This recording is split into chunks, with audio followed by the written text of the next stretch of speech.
Hi everyone, I'm Augusta Vivian, CEO of Higson, and joining us today is Matthew Owen, Director of Cool Earth.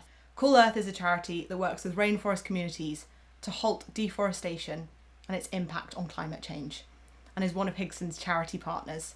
Higson provides free of charge training workshops to improve pitches, team communication, leadership skills, and donates 15% of our profit to support the incredible work that Cool Earth do. So Matthew. It's not yet game over. We can keep, 1.5 degrees and that target alive as a possibility. But we do need to recognise that huge things has to be done in the transport and the energy systems. We do need to decarbonise. But first and foremost, and number one on the to-do list is to keep those carbon sinks intact. And the most important one for us are the tropical rainforests. Really simple messages. Methane, the gas that no one really talks about, it comes from lots of industrial processes, a lot of agriculture, from cows, from fertilizer and the like. The weird thing about methane is that it is a very potent greenhouse gas. So it actually stores more heat than CO2, carbon dioxide, about 10 times more. The good news is it only lasts for about 10 years. But it means that actually, if we were to address a huge number of the methane emissions, we can actually buy us a great deal more time and reduce the heating a lot more quicker than if we address CO2, which, as we'll get on to, lasts a great deal longer in the atmosphere. So just addressing methane is the big one. And if we were to reduce it by about 45%, then we can probably, reduce heating by about 0.3 degrees. Doesn't sound like a lot, but really will make a huge contribution. So methane is up there. The second one that we need to do in this sort of triumvirate of priorities is forests, which we'll talk about far more. But basically, the destruction of forests and related land use change throws about 6 billion tons of CO2 into the atmosphere each year. Put that into context. Globally, we're putting 43 billion tons. So 6 is, it's not the biggest. I mean, transport, energy are bigger. But this is a really interesting one because it doesn't have an infrastructure behind it. It doesn't have a huge amount of invested capital that will have a depreciation cycle that will carry on and carry on and carry on for 10 years. This is in many cases a market failure.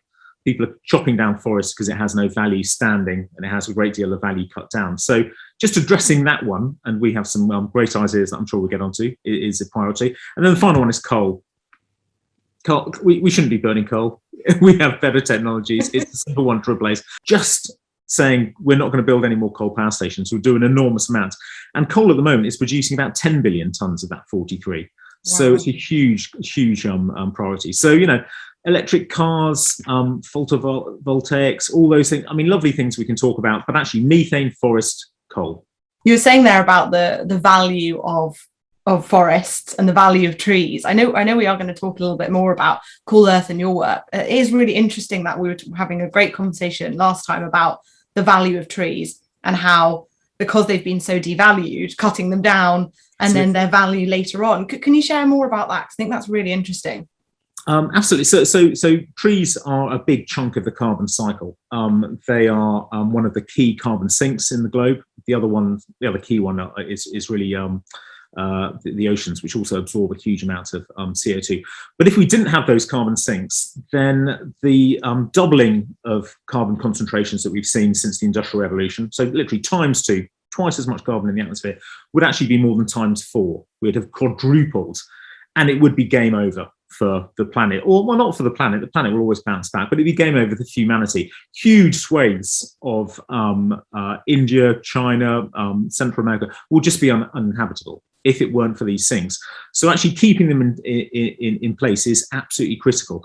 And the thing that always, comes back to us at Cool Earth and our partners in tropical forests from Papua New Guinea to Peru is that actually protecting them is a very straightforward thing to do if you align priorities correctly. And the thing that we keep on being reminded by is that there are lots of ways to protect forests. You can put fences around them, you can cover them in signs, do not touch. It doesn't really work. The thing that works is people who live there, and they've lived there for generations, just being in control of them. And if you look everywhere in the world, from the Congo to Indonesia and Malaysia and South America and Central America and Papua New Guinea, local people being in control of their forest has better conservation outcomes, better emission reduction outcomes than anything else we can think of. So one of the things I know that many companies look at and we talk about is offsetting our carbon. So going and planting new rainforests. So I know that's something that you think is a whole load of rubbish. So why don't we talk about offsetting? Yeah, no. I'll try. I do. I mean, you're adding probably more nuance than I normally do. It is rubbish for lots of reasons. I mean, offsetting is in theory a lovely idea. And so you go in your private jet, or you burn a huge amount of coal, or you destroy forests, and you say, well, that's awful. I'll tell you what. While I'm doing all these dreadful acts, I will protect forests on the other side of the world. I will plant trees in the north of England. I will do things which are regarded as therefore positive, and this will offset my bad behaviour. The trouble is, we really can't afford this luxury of business as usual with the idea that we're doing something good on the other side of the planet, because we're in such a, I mean, to put it bluntly, we're in such a pickle that we need to do a great deal more than just, keeping business as usual. By all means, protect rainforests. And I know we will talk more about it and how Cool Earth works.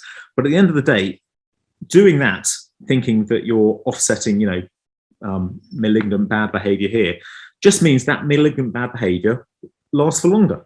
And we actually need to recognize that if we're driving a car 1,000 miles a year, don't offset it with some tree planting. Stop driving 1,000 miles a year, because you probably don't need to. Yeah, so it's still brilliant to plant trees, but don't fool yourself that that's an offset of any kind. It's planting trees and cutting down your emissions, both in. Absolutely.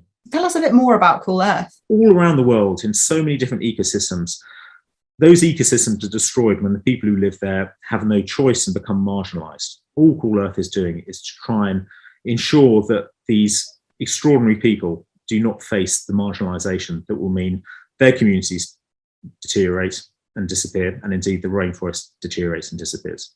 We're delighted to be working with Higson. You're a fantastic trainers, and you've been doing some pro bono training, which has made Cool Earth already a far more effective organisation. So we're tremendously grateful. Oh, you're too kind. Why don't we kind of end with thinking about what have we got to be positive about? Let's just boil it down to two messages to be positive. The first is we understand the science. I mean, it's been a long time that we've understood the science, but we understand it so well now. And we've got such smart people who have picked apart every part of the carbon cycle, every part of the gas industry and the oil industry, and what EVs and photovoltaics will mean, etc. We just understand now what is causing the crisis. And that means we can understand the solutions. And therefore, the technical solutions, which I don't think need to be technological solutions. I think, we can talk about carbon storage and capture and all that, these, twinkle in the eye technologies, but we understand what we actually need to do with our industries and our homes and our transport systems. So that is a real positive. And I'm really encouraged each, day virtually by another outstanding bit of research coming out. And the fact that we have Johan Rockstrom, who has very much led this scientific revolution from the Stockholm Resilience Institute is a terrific asset for Cool Earth. The other thing, though, is the people who don't get it aren't going to be around as long as the people who do get it. And young people understand the issues, and young people are anxious and concerned, but they're also taking action. And that is hugely encouraging.